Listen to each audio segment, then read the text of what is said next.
Ah, ¿verdad? Ya. Comencemos. Primero, lo de siempre. Por favor, necesito que los que están en Zoom me digan si se escucha bien. ¿Sí? ¿Se escucha bien o no? Ah, pero el participante. ¿Por qué son tan pocos?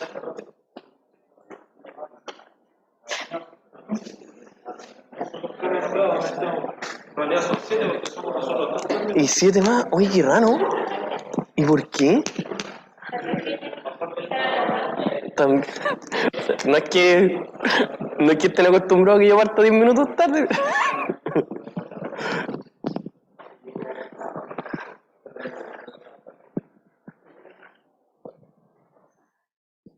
Sí, ¿no?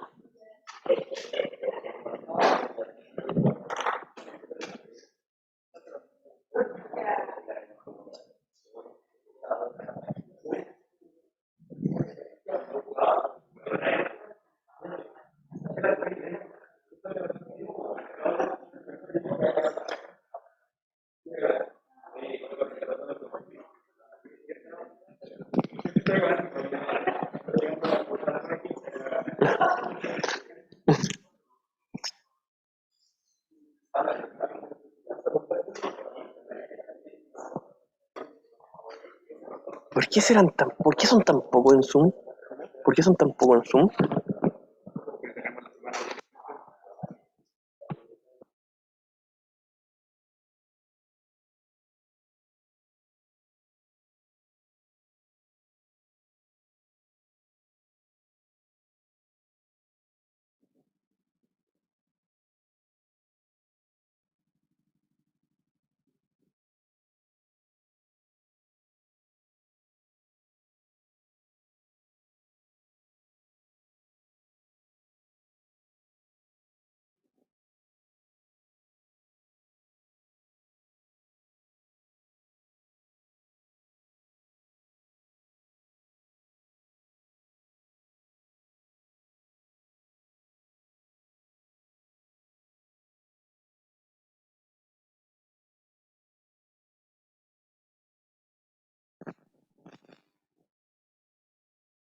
Profe,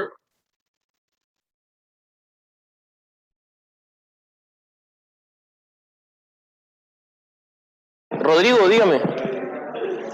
sí, pero era profe que no se escuchaba, o pensé que era mi computador, pero no, yo no lo escuchaba.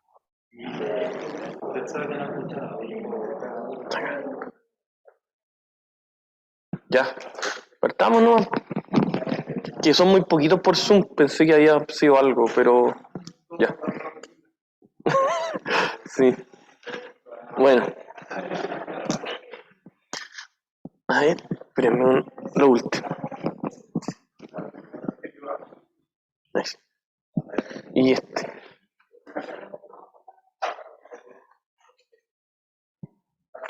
Ya. ¿Ya comencemos o no? Ahí está. Ya.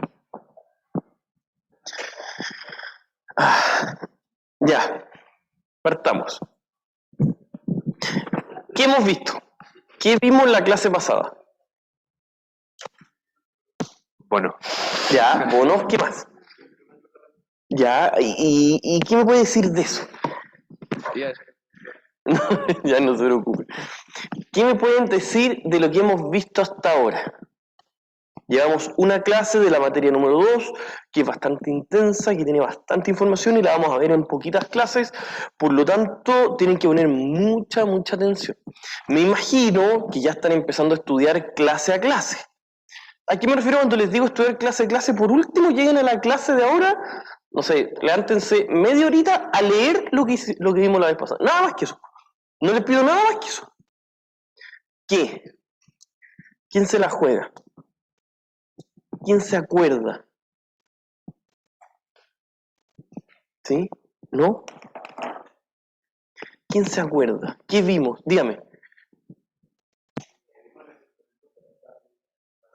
los bonos, la compra y venta. ¿Ya? ¿Ya? ¿Y qué?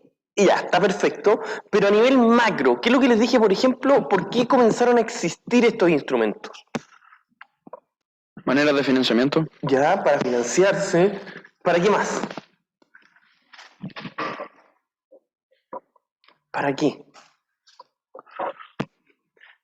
¿Sí? ¿Alguien? Dígame. Me había contado que como donde nacieron fue, no recuerdo el país, pero era como que un país que necesitaba levantarse y le estaba pidiendo como dinero a otros países. Ya, Y una, ahí, si no me equivoco, había nacido profesor. ya, eso también pasó, está bien. ¿Qué más? Sí, como para cerrar. Puede ser que sea como para controlar un poco la cantidad de efectivo en el mercado. Ya, esa es una de las formas también a nivel de país, como decía su compañero, muy bien. Lo que nosotros nos vamos a fijar más principalmente en este tipo de instrumentos, para que ustedes estén muy claritos, es lo siguiente. Para poder emitirlos, el efecto económico que va a tener no es el que no sea tan importante, pero no es el que nosotros nos vamos a enfocar. Nosotros nos vamos a enfocar más en el efecto financiero. Y para eso, el efecto financiero, lo que ustedes necesitan saber es que cualquier instrumento de renta fija, si es que les dan la información base, que ustedes puedan calcular todo lo demás. Eso es lo que ustedes tienen que tener muy claro. Si es que les dan la información base, que ustedes puedan calcular todo. ¿Ya? ¿Cuál es la información base a la cual uno se refiere? ¿Cuál? ¿Qué creen ustedes? Miren que son maleteros. ¿Ya? ¿Cuál es la información base que ustedes creen que un bono? Porque ya vimos que, de hecho, hicimos todo un cuento para llegar a cuáles son los instrumentos que pagan cupones o cuotas fijas a largo plazo. Bien, perfecto, todo bien, muy bien. Se llaman bonos. ¿Qué creen ustedes que es lo que estarían ustedes interesados en saber de esos instrumentos? Díganme. ¿Cuánto renta? Ya, La tasa. o sea, La tasa. Tasa de interés. la tasa de interés. ¿Qué más? La duración, muy bien. ¿Qué más? Los periodos que tienen. Las cuotas. Dígame. Los periodos, la cantidad de cuotas, muy bien. El monto de la cuota, etcétera, etcétera. ¿Qué cosa, perdón? También la calificación que tiene. Eso lo vamos a dejar un poquito en stand-by y le voy a explicar por qué. Porque el instrumento, y ahora vamos a empezar acá, que es donde habíamos quedado la clase pasada, tiene cierta estructura mínima que les tienen que decir al momento de comprarlo, de emitirlo, de lo que sea necesario, de transarlo, a ustedes les tienen que dar una información mínima. ¿Ya? Esa información mínima es clave para poder calcular y por ende valorizar el instrumento. ¿Cuál es el objetivo de aprendizaje cuando ustedes ven bonos acá? Aprender a valorizarlo. Para llegar a ese objetivo de aprendizaje, nosotros necesitamos explicarles el mercado en donde se transa esta cuestión, que se acuerdan que les dije que existía mercado primario, ¿se acuerdan o no? Que es donde se emite por primera vez, después les dije que ha pasado un tiempo y puede que el riesgo cambie, que la tasa cambie, por lo tanto usted lo podría revender, a eso le llamábamos mercado secundario. También existía el mercado de los bonos o instrumentos de renta fija gubernamentales, ¿cómo se llaman? Los bonos soberanos. Lograron aprender dónde se mueve un poquito esta cuestión y además el objetivo de aprendizaje final es poder valorizarlos. ¿Ya? Para poder llegar a eso, ustedes primero van a tener que calcular muchas cosas y en el estricto rigor para llegar a eso lo que nosotros vamos a hacer es ponerles un poco piedras en el camino para que se esfuercen a entender estos instrumentos. ¿Qué información mínima tiene que tener? La que están viendo ahí.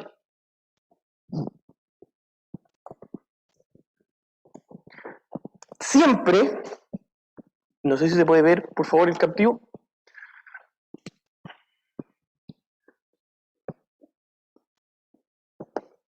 Un bono al menos Y por eso esta información mínima necesaria, al menos tenemos que saber la estructura,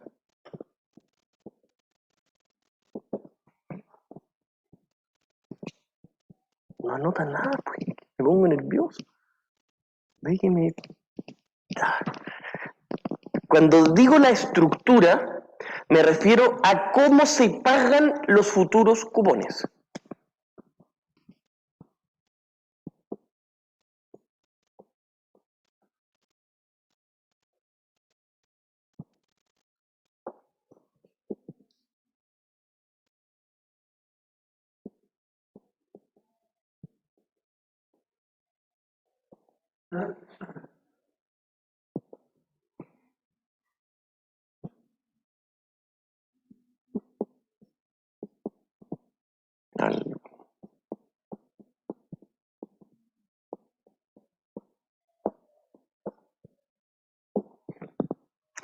Primero nos tienen que decir qué miércoles estamos comprando. Flujos que son iguales siempre. Anoten eso que les digo. O pueden ser flujos que a lo mejor tienen toda su vida gracia y se paga un puro cupón al final. ¿Qué? ¿Qué están comprando ustedes? 2. El valor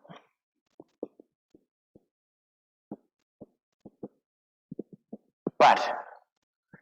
¿Qué significa el valor par? ¿Qué creen ustedes? ¿Qué? Cuando yo les digo valor par, ¿a qué les suena?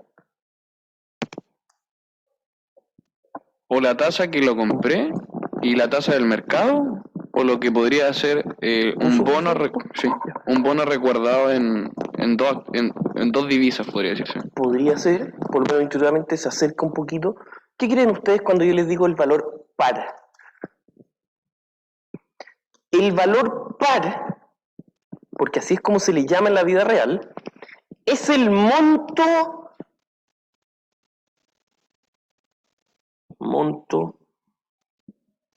del bono, ¿ya? Con el que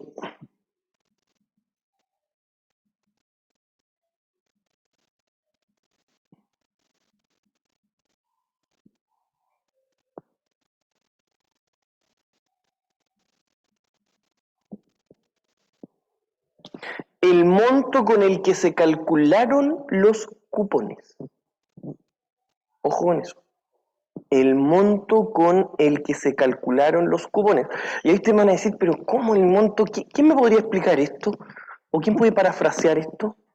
¿A qué se podrá referir el monto con el que se calcularon los cupones? Pero puso su micro. Podría ser como traerlo a valor presente, una que... Esa es una consecuencia. Pero es lo siguiente. Un instrumento de renta fija, lo que uno compra, ¿qué es lo que es cuando uno compra o transa el instrumento? ¿Qué está comprando o transando? ¿Qué cosa? Pero ponga su micrófono. ¿Un activo? ¿Qué activo? Bien, muy bien, pero ¿qué? ¿Un activo de renta fija? Bueno. Pero en la práctica, llévelo un poco más práctico. ¿Qué? ¿Una cuenta por cobrar? Una cuenta por cobrar, ya ahí se está acercando. Yo sé que lo saben. ¿Pago futuro? Flujos futuros. Eso. Uno compra o vende flujos futuros. Anoten eso. Un instrumento de renta fija son flujos futuros. Yo puedo salir en la calle y decirles, cabros, estoy trabajando en una empresa, no sé, en la mesa de dinero, y acabamos de emitir, ¿quién quiere comprar este bono? En otras palabras, yo les estoy vendiendo a ustedes flujos futuros. ¿Cuánto ustedes van a pagar por esos flujos futuros? Ese es otro cuento. Pero yo a ustedes les voy a decir, miren, tengo 10 flujos de 1.000 pesos cada uno. Listo. Eso es. Eso es. Pero para calcular esos cupones, implícitamente, yo si los traía a valor presente o los vuelvo a descomponer internamente, y los traigo todos a cierta tasa, que ya vamos a llegar a eso, me va a dar un valor par. Ese valor par se calcula con lo siguiente. El monto del bono con el que se calcularon los cupones, coma, a la tasa del bono. Por lo tanto, este instrumento, vamos a decir lo siguiente. Si su valor par es 1000, y nosotros nos dan, por ejemplo, una tasa de descuento del 10%, y nos dan ciertas cuotas, y la estructura, por eso este es el punto de ahí, la estructura, yo con estos datos voy a poder calcular las cuotas futuras. Las voy a primero poder calcular.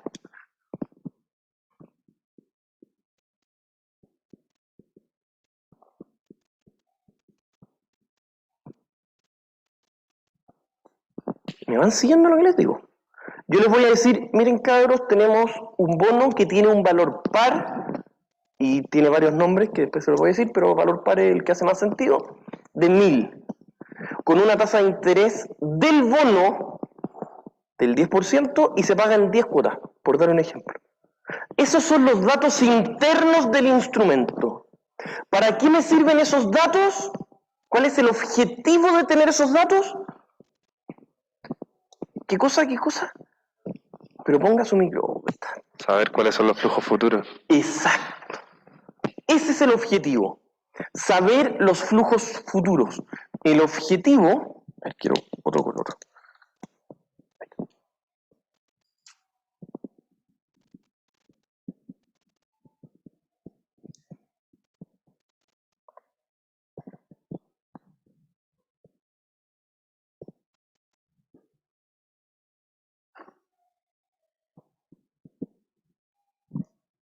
¿Ya? El objetivo de tener esta información es que ustedes puedan calcular los flujos futuros. Ese es el objetivo no del bono en sí, sino que el objetivo de que les den esta información. Anoten eso. El objetivo de tener información base es poder calcular los flujos futuros.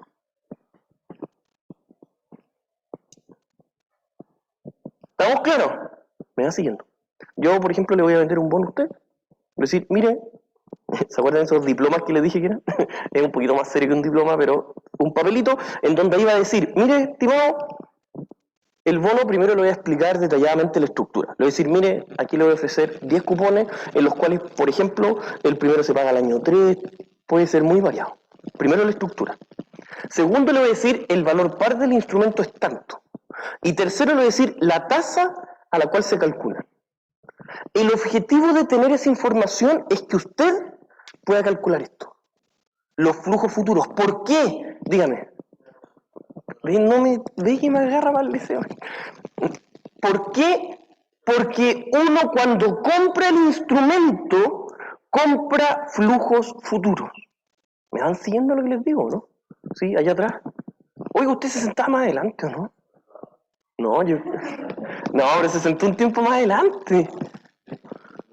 No, no, ya no se preocupe. Pero igual se podría sentar más adelante.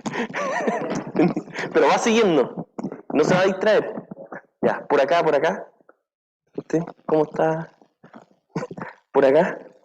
¿Sí? ¿Todo bien? Oiga, ¿usted está sentado sin micrófono? Sí, pues, como yo, pues.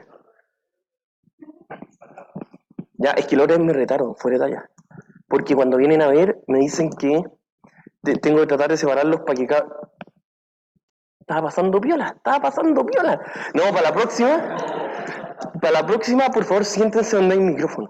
Que me piden, me insisten mucho, de hecho, un colega suyo, oiga, colega mío, un colega suyo me retó.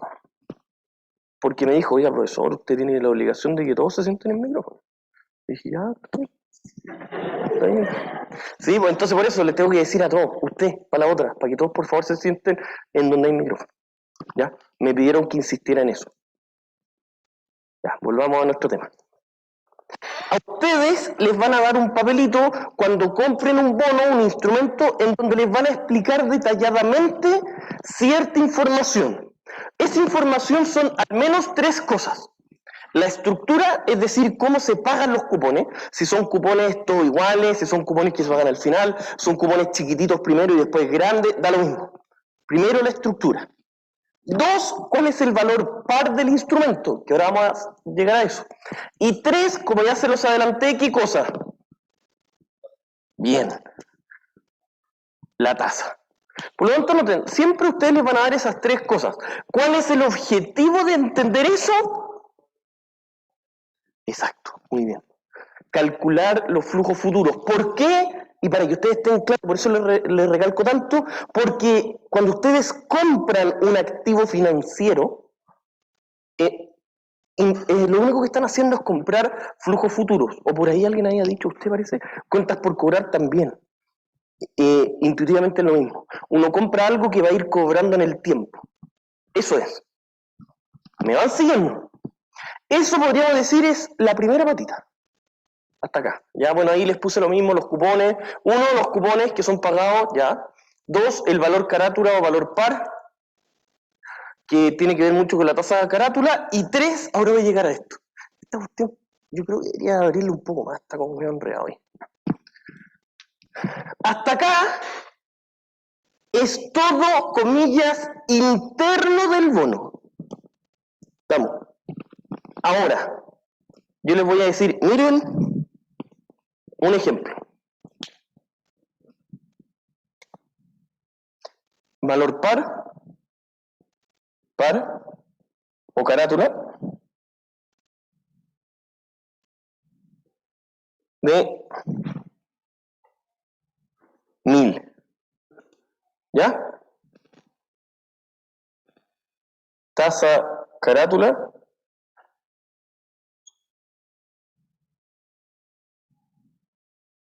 %. Estructura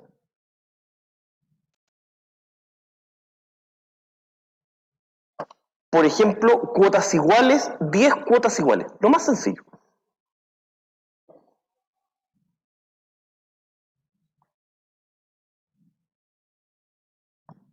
¿Ya?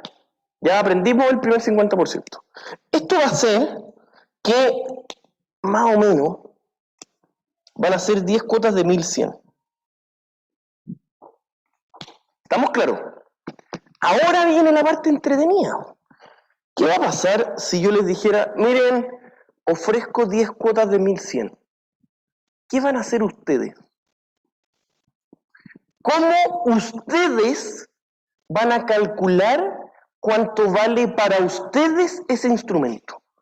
¿Cómo? ¿Qué cosa? Pero, ya no sé, si quieres déjelo prendido todo el rato, por favor. Dígame. Valor presente, ¿no? ¿De qué?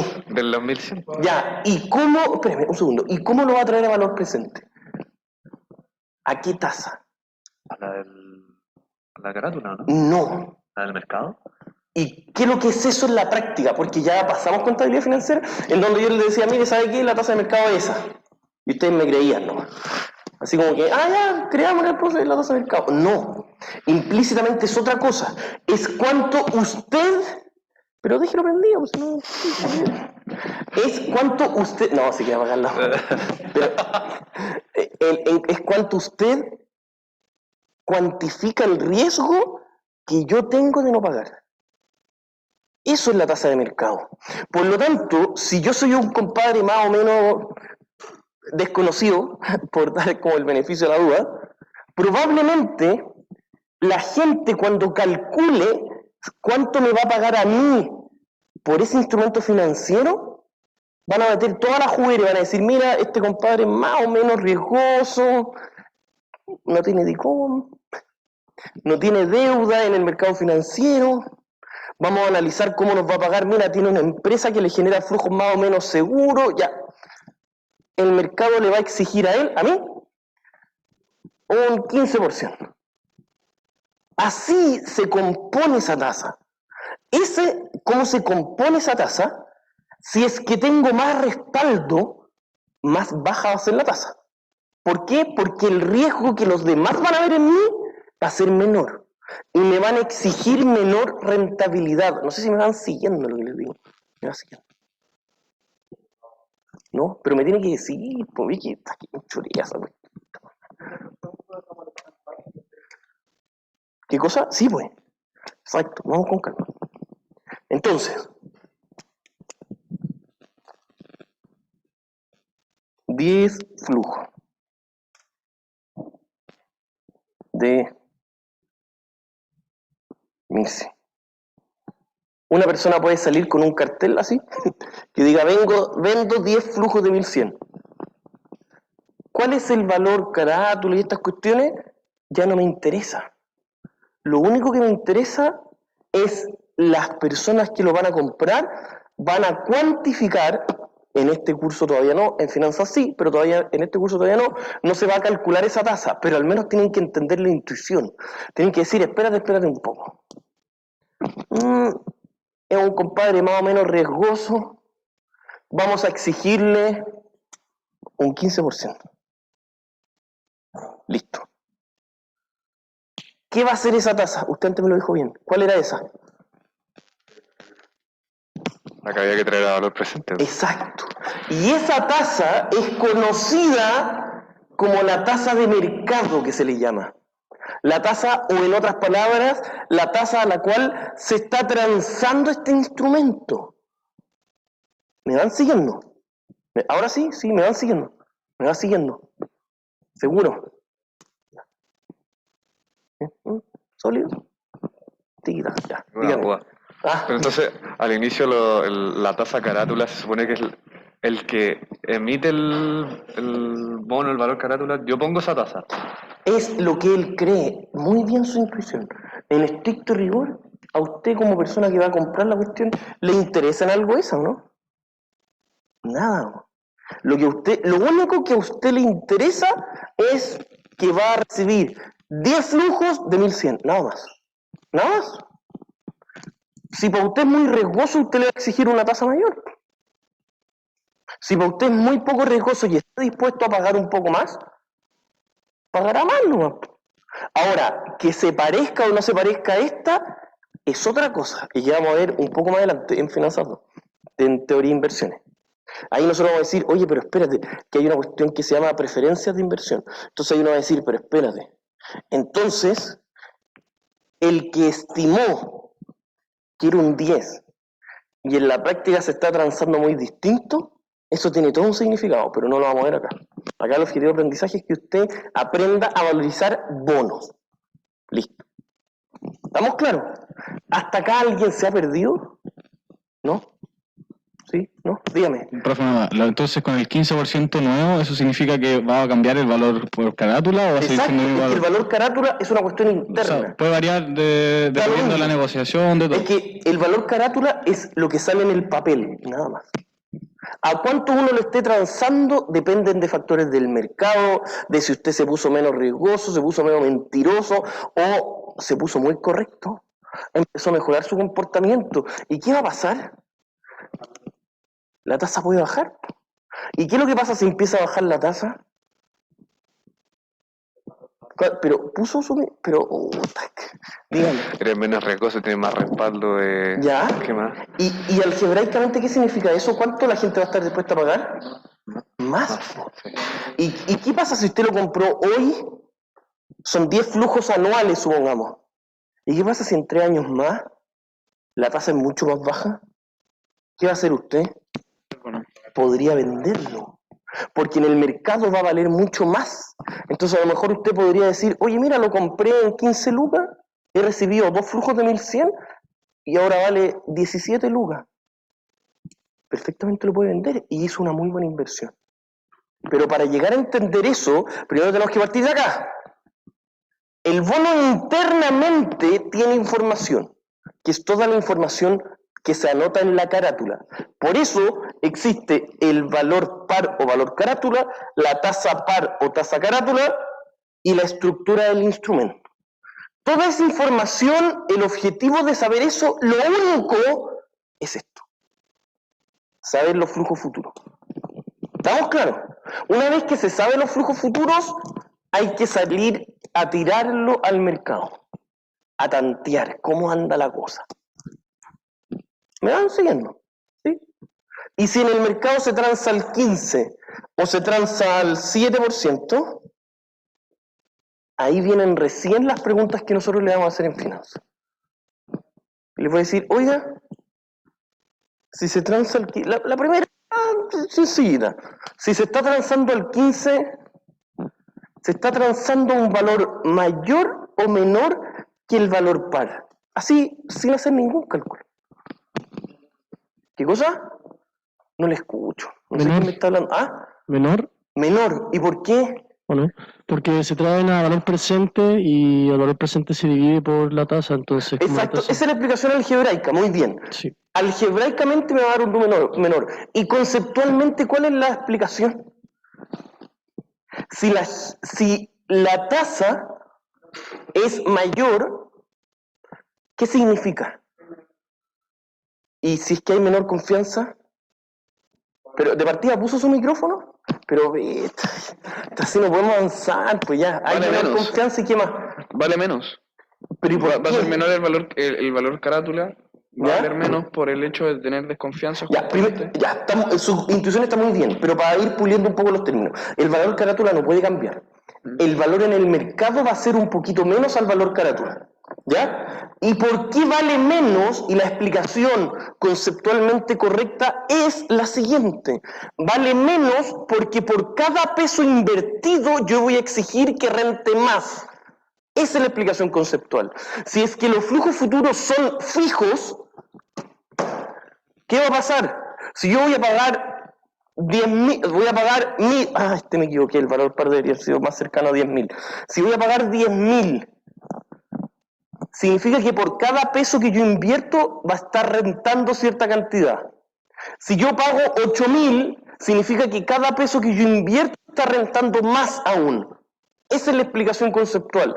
Significa que cada peso que yo invierta en ese instrumento financiero, voy a exigirle una mayor rentabilidad. Y por eso va totalmente unido la tasa de mercado, la tasa a la cual se está transando ese instrumento, con el valor. Imagínense cuán ligadas están esas dos cosas, que en el mercado, en el sistema financiero, en una mesa de dinero, ya no se transan valores absolutos. Uno ya no, o generalmente no se transan, uno no dice, voy a comprar un bono a 10 millones de dólares. Voy a comprar un bono que renta tanto. Y le pregunta al de al lado, ¿tenía algún instrumento que rente más que eso, menos que eso? Uno transa puntas solamente. Precios de compra y precios de venta son las tasas. En estricto rigor ya no se transan valores absolutos, por lo mismo. Porque este precio, esta tasa, está diciendo cuánto de cada peso que uno pone va a rentar. Y si uno dice, oye, pero es súper sencilla esta cuestión, pues entonces yo voy a comprar solo cosas que renten más. Sí, pero es porque estáis dispuestos tú a asumir el riesgo. Estoy seguro que deben haber bonos que rentan el 50%. Estoy seguro. Ahora la probabilidad de que la empresa los pague esos cupones ya es bastante baja, si es que está ofreciendo ese nivel de rentabilidad. ¿Entienden la lógica de eso, no? ¿O se perdieron? ¿Sí? ¿Sí?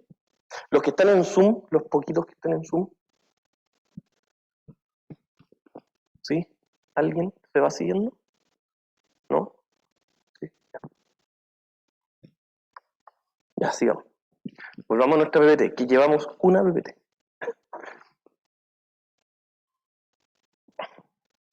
Ya. Por lo tanto, es importante entender que lo que se negocia, o más que lo que se negocia, lo que se transa en el mercado no son valores absolutos, sino que son tasas a las que se coloca el bono.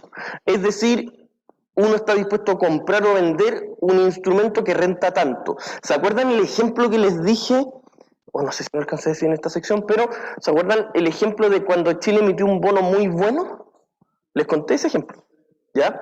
En estricto rigor, el ministro de Hacienda salió y dijo, cabro, ofrezco estos flujos futuros. En el mercado exigieron una tasa tan bajita, y menos del 7 de hecho si no me equivoco, que la cantidad que estaban dispuestos a poner arriba de la mesa fue mucho mayor. ¿Y qué significa eso conceptualmente? Que la gente, por cada peso que ponía para comprar ese instrumento, exigía muy poquita rentabilidad. ¿Por qué? Porque la probabilidad de que se pague de vuelta los cupones era muy alta. ¿Me entiendes esa lógica? Ya, a ver, dejé aquí.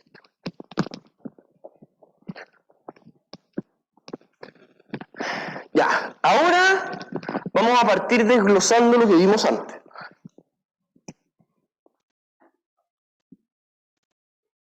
¿Ya? Vamos a empezar a ver los cupones que pagan ciertas formas más o menos comunes. Yo ya les adelanté la vez pasada que el mercado financiero cada vez está avanzando a ser casi un traje a medida. Es decir, cuando se crea el instrumento financiero, se piensa a que los flujos paguen exacto, cuando se tenga flujo para pagar. Por lo tanto, esto no es que esté obsoleto, pero sirve como para tener una idea. ¿Ya? Hay algunos flujos, algunos bonos, perdón, que tienen unas estructuras más o menos estables. ¿Ya? Estructuras de bonos, tipos de bonos. Hay uno que es muy simple, que se llama bono cero cupón. ¿Qué creen que significa esa cuestión? ¿Pero puso su micrófono? Ay, pero ve que me hace pasar raro. Pero dígame si participa muy bien. Pero es que eso, a mí me exigen eso, güey, si no es por mí. Ya, ¿qué significará un bono cero cupón? ¿Qué? Creo por ahí arriba. Ahí. ¿Sí? No, ya, pues. Sí, pues.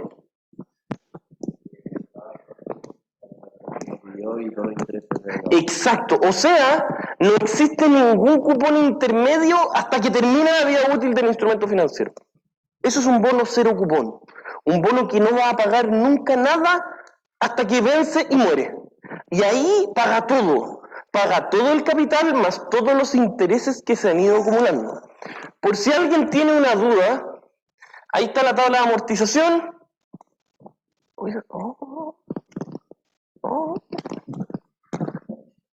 Ahí está la tabla de amortización. ¿Cómo serían las cuotas de un bono que tiene cuatro periodos en un cero cupón? ¿Sí? Las primeras 3 serían 0, muy bien. La última son todos los intereses de vengado más... Exactamente. Las primeras 3 cuotas serían 0 y la última serían todos los intereses más el capital total. O sea, las cuotas son 0, 0, 0 y todo más el capital. Si la cuota es 0, pero yo sí generé interés, ¿cuánto amortizo? Negativo. Porque no solamente no amortizo, sino que mi capital aumenta, porque no lo rebajé nada. Por lo tanto, ¿cuánto va a ser el saldo final de capital? No solamente son los 10.000 iniciales, sino que creció un poquito. ¿Cuánto creció? La cantidad de intereses que se devengaron que no pagué. Y así sucesivamente. ¿Entienden eso? Tuvimos una clase completa de tabla de amortización. Ya. Entonces, primero, cero cupón.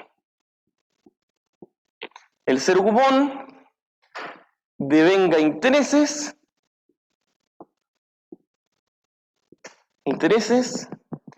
hasta el final y no los paga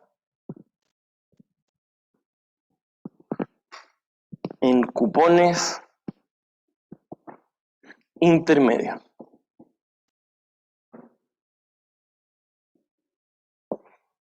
¿Ya? ¿Estamos? Ya. ¿Cómo la hago? ¿Sí? Ya, un pequeño ejemplo así súper chiquitito. Ya. Ahora empezamos a complicarlo sutilmente. Por otro lado, mucho tiempo, se utilizaron unos bonos que pagaban una estructura un poquito diferente a lo tradicional. Lo más tradicional, entre comillas, ¿cuáles eran los históricos? Como pedir un crédito hipotecario. Eso es lo más tradicional, es decir, todas las cuotas iguales. Y nosotros logramos aprender por la tabla de amortización que cada cuota contiene interés y capital hasta el final, ¿no es cierto? Ya. Exacto, muy bien, muy bien. Eso era lo más tradicional y luego se empezaron a poner un poquito más creativos. Partieron, por ejemplo, estos bonos y decir, ¿sabéis qué? Yo necesito emitir un bono, pero no voy a tener plata para devolverlo hasta que termine el negocio. La otra vez me pasó, en la vida real, en la práctica, no eran bonos, pero eran como tipos de créditos cero cupón. Que una empresa pedía, no sé, 1.000 millones para importar un producto de China. ¿Ya? Esos 1.000 millones se lo pagaba al proveedor de China. Se demoraba 4 meses en producirlo. Se demoraba 1 mes y medio que llegue en barco. Se demoraba 1 mes y medio más en venderlo al retail. Y el retail se lo pagaba en 6 meses. Pero cuando se lo pagaba totalmente el crédito. Para eso se pedía un crédito cero cupón. No un bono, pero la estructura es la misma. ¿Se entendió la cuestión, no? ¿Cachó bien? Y por eso, para ese tipo de cosas, van sirviendo estas estructuras de instrumentos financieros que son un poquito más creativos. Podría esa persona, sin tener acceso a ese tipo de crédito, podría haber pedido un crédito de cuotas iguales. Pero ¿qué va a pasar? Va a pedir el crédito y no va a tener para pagar las primeras cuotas, por lo tanto va a tener que pedir un crédito tan grande que con lo que le sobra va a ir pagando las cuotas para poder avanzar y hacer el negocio. Pero eso es muy ineficiente, po. Por eso se empezaron a hacer estos créditos o instrumentos financieros un poquito más a medida. Empezaron a salir esto de decir, oye, pero si tú no tenés plata hasta el final, no me pagues nada hasta el final, po. Y se creó el cero cupón. Luego empezaron a pasar cosas un poco más interesantes, como cuál, se hace un negocio, pero los primeros 2 o 3 años no es que no se genere nada, pero se genera muy poquito. ¿Qué es lo que se hizo? ¿Qué cree? No, pero conceptual, más allá del nombre. Pagar cuotas chiquititas y al final un cuotón grande. Esa era la lógica.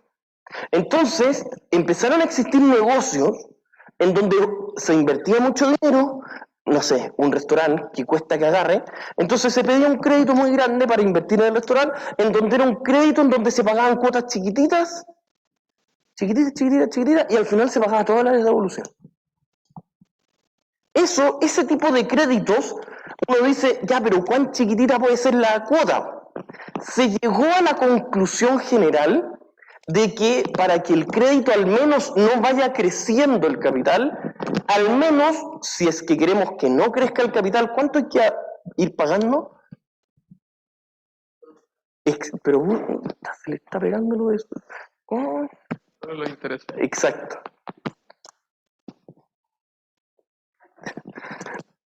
Ya. Exacto. Entonces, a ese tipo de créditos, en donde se creó como pequeño traje a medida, en donde decir, mira, al compadre que solicitó el crédito o el instrumento financiero, págame al menos los intereses. Es decir, se van a pagar cuotas muy chiquititas, pero el crédito en sí no va a ir creciendo. ¿Ya?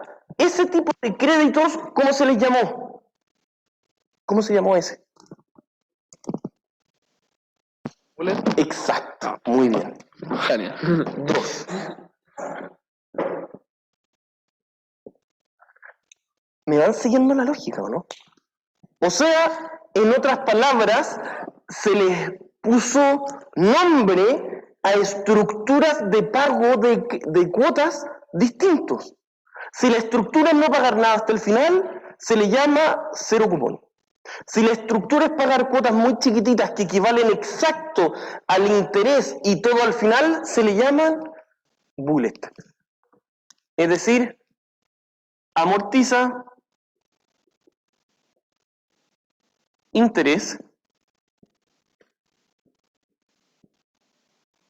cada periodo y el capital se mantiene. Esa es la parte 1. Al final se amortiza todo el capital. ¿Estamos claros? ¿No? Sigamos avanzando. Me falta esto. Ya. Por último, el bono en realidad más tradicional, más lógico, son los bonos que tienen cuotas iguales. Para calcular estos bonos, ¿qué fórmula algebraica de las que hemos visto nos debería servir? Vamos a ver quién puede aplicar la materia. Exacto, ¿quién lo dijo? La anualidad. ¿Puso su micrófono? ¿Ve? Exacto, la anualidad. ¿Por qué? Porque este formato coincide, mire la casualidad, exactamente a cómo es una anualidad. ¿Cuál era? Recuerden, la anualidad es una fórmula algebraica. Ustedes la pueden utilizar donde ustedes quieran, siempre y cuando se cumplan las condiciones. ¿Estamos claros? En este caso puntual, como son cuotas iguales, ¿ya? Como son cuotas iguales, con un n periodo, etcétera, etcétera, coincide perfecto. Lo voy a anotar aquí, aunque sea bastante...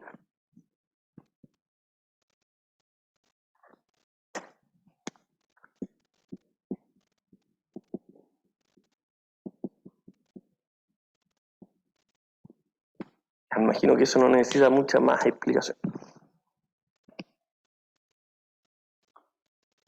Ya, los bonos mixtos, o también en el texto los van a encontrar como bonos transformers, es porque se van transformando en el tiempo. Son como, por ejemplo, ¿se acuerdan del ejemplo del Banco Santander y Banco Penta?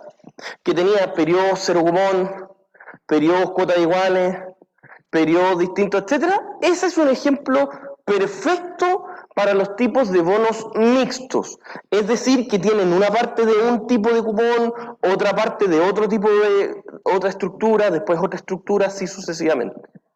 ¿Ya? Y 4, como les decía,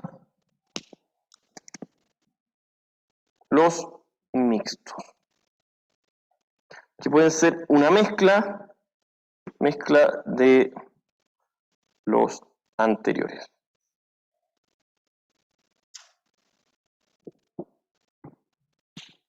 ¿Ya?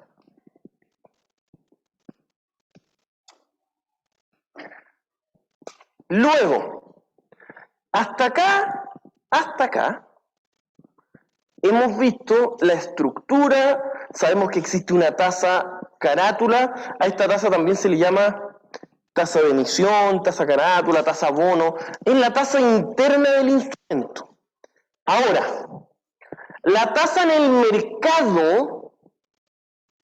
mercado a la cual nos van a comprar el instrumento, hasta ahora yo les dije que se llama tasa de mercado. Pero en estricto rigor, lo más preciso es decir que es una tasa que tiene un rendimiento al vencimiento. ¿Qué es esto? Un rendimiento al vencimiento. Por lo tanto, esa tasa de mercado van a tener que tener muy claro el juego que yo les decía. Miren, acá en la pizarra. Si la tasa carátula es 10%, eso que está ahí, es 10%, y la tasa de mercado,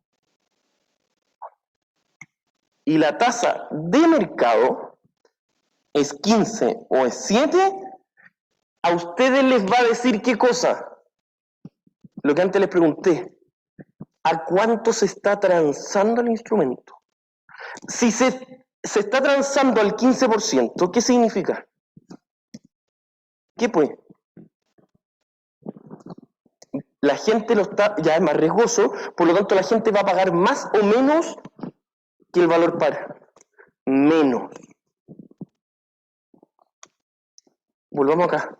Si la tasa de mercado, la ITM, es mayor a la tasa cupón, el bono se transa bajo la par. Así tienen que empezar a acostumbrarse, así es como se llama. un bono se está transando bajo la par o con descuento, o un bono se está transando sobre la par o con premio se le llama. Es que son traducciones muy literales que tiene el libro, pero es con premio o con un abono extra. ¿Ya? Por eso, hasta ahora tienen que saber hasta ahí. Después nosotros más adelante, cuando empecemos a analizar las tasas, nosotros vamos a empezar a ver las creencias. Oiga, pues, nosotros nos vamos a dar cuenta que cuando se trató de calcular esto, fue clave. Porque si la empresa que emitió el instrumento y estimó que los estaban catalogando con el 10%, pero en realidad los catalogan con el 15%, no le están achuntando mucho. Y eso tiene toda una implicancia para la empresa. ¿Ya? Por otro lado, si la tasa de mercado es igual a la tasa cupón, el bono se transa a la par. Es bastante lógico, porque si nosotros calculamos con esta tasa y este valor par, ¿ya? Calculamos la cuota, es decir, llegamos hacia adelante, y luego los traemos hacia atrás con la misma tasa, el valor de mercado va a ser exactamente igual al valor par. ¿Se entiende esa lógica? ¿Ya? ¿Sí? Oiga, me va siguiendo. Ya. Dígame.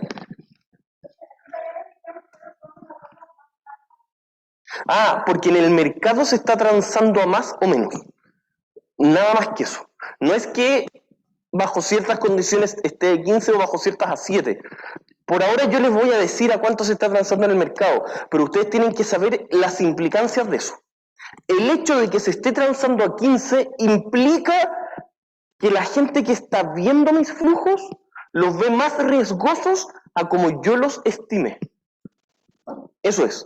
Ahora, el 10% de la tasa carátula es bastante poco relevante para el precio del bono. Ya vimos por qué. Y por último, si la tasa de mercado es menor que la tasa cupón, el bono se transa sobre la par o con premio, como les decía. Ya estamos. Eso va a salir sí o sí. Ya tuvieron el segundo control. ¿Sí? ¿Y cómo les fue? Pero, no. Oh, ya. Además, ustedes tienen que entender muy bien en los instrumentos de renta fija que existen ciertos tipos de riesgos implícitos. Por ejemplo, un bono que renta flujos futuros, comillas, fijos, implícitamente se van a traer a valor presente a una tasa que implica muchas cosas. Y aquí vamos a empezar a meternos un poco con la materia de la segunda clase, que fue la primera materia de matemática financiera. ¿Qué es lo que incluye la tasa? Incluye riesgo, incluye inflación, ¿se acuerdan? Incluyen expectativas, etcétera, etcétera. Todo eso pasa exactamente lo mismo acá con la tasa de mercado. La tasa de mercado puede ser cualquier cosa, pero se empieza a nivelar solito. ¿Qué pasa si usted tiene un bono y alguien dice, yo te lo compro, pero exijo un 15%? Y alguien al lado exige menos, el que exigió 15 queda afuera. Y se va a nivelar siempre al que exige menos.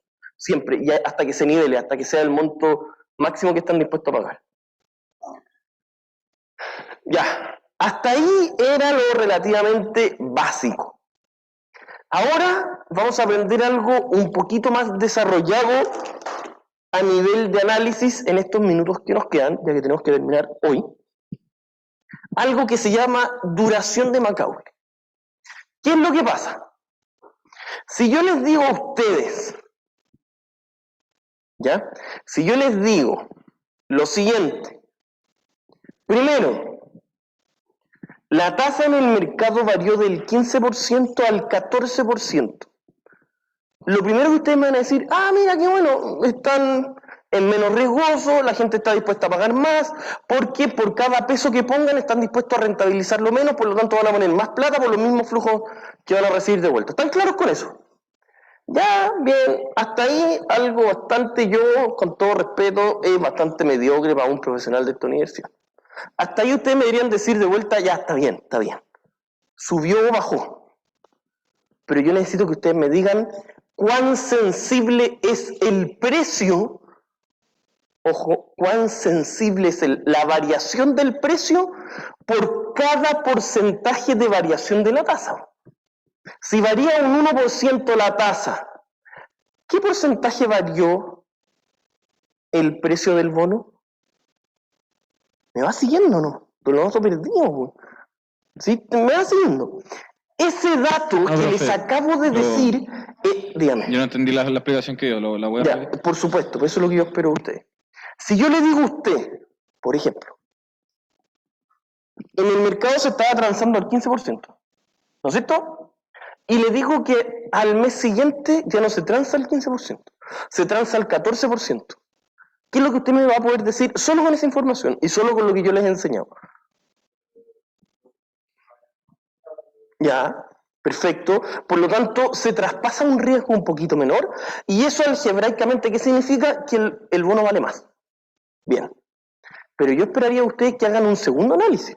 Yo le pregunto, ya está bien, pero por ese 1% que varió, ¿cuánto porcentaje varió el monto absoluto del instrumento?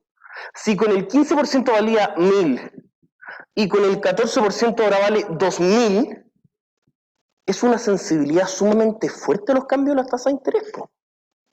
Y esa medida de sensibilidad se llama duración. Y la duración, ¿qué significa en otras palabras? ¿Usted no les hace sentido esta fórmula? Ustedes ya vieron todas las matemáticas. No, pero eso si no me equivoco, hasta como física electiva del colegio. ¿Ustedes se acuerdan lo que era el centro de gravedad? ¿Se acuerdan o no? ¿Qué es lo que era? Pero ponga su micrófono. ¿Qué es lo que era? Ya, pues. O sea, ¿O no se no acuerda? sé cómo explicarlo. Pero, chuta, ¿ya alguien se acuerda lo que era el centro de gravedad? ¿Quiere responder? Pero ponga su micrófono. ¿Pero tienen ni idea lo que es? El momento en donde se nivela todo lo que está hacia un lado y lo que está hacia el otro. Ya, eso. Si el centro de gravedad está muy al final, conceptualmente hablando, ¿qué es lo que va a pasar con lo que yo hago al principio? Va a variar más. Por lo tanto, si la duración es muy grande, es decir, el centro de gravedad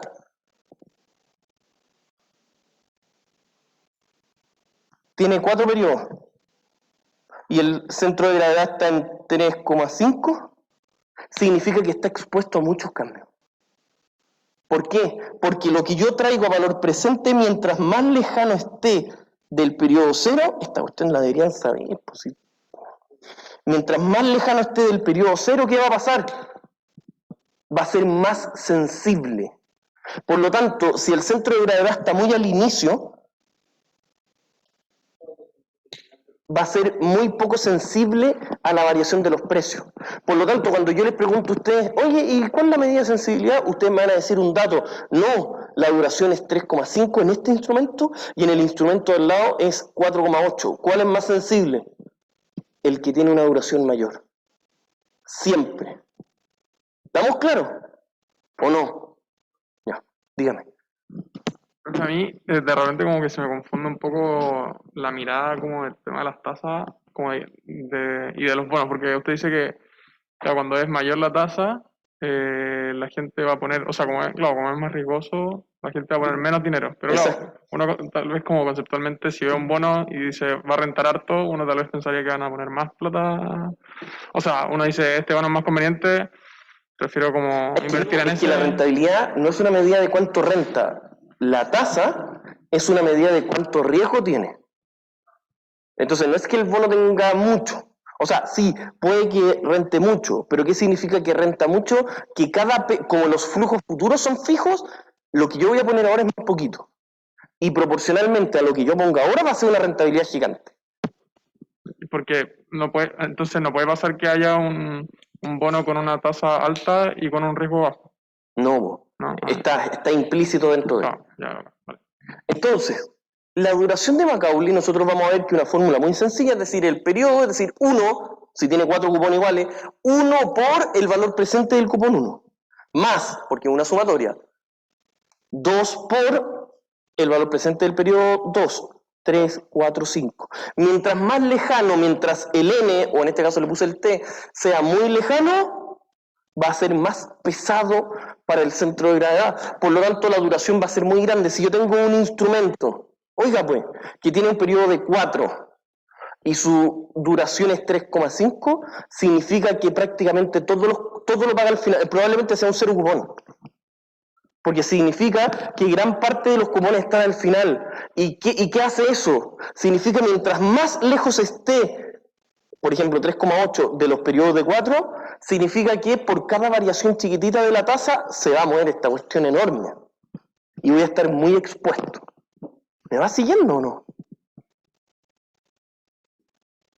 Ya. ¿Alguien quedó con alguna duda? ¿Estamos? ¿Estamos? Cualquier cosa díganme, los que están en Zoom, no he pescado nadie que está en Zoom. Sí, yo no lo he pescado. Yo no he preguntado nada. Bueno, sí, también. ¿Ya? Y vamos a tener además la duración modificada, que es simplemente la duración modificada es una división, es el resultado anterior de la duración de Macaulay dividido 1 más la TIR anual. Eso lo que hace simplemente es unificar un criterio para que quede anual. Nada más que eso. Por último, solo para que ustedes lo tengan muy clarito, vamos a entender esto, lo que es la inmunización del patrimonio. ¿Qué significa? De que si ustedes tienen ciertos instrumentos en donde saben el nivel de riesgo y saben su duración, es decir, cuán sensibles son a la tasa de interés, y esto van a poder jugar mucho con eso en el Magíster de Finanzas, van a poder generar inmunizaciones, estrategias de inversión que hagan que un portafolio sea 100% o al máximo eficiente, únicamente tomando posiciones largas o posiciones cortas en este tipo de instrumentos. Eso era para que sepan. ¿Ya? Ya, pues, estimados, lo dejamos hasta acá. Por favor estudien, de verdad se los digo, por favor estudien de aquí al jueves, y el jueves vamos a partir con ejercicios. ¿Ya? Ya, pues, que estén muy bien.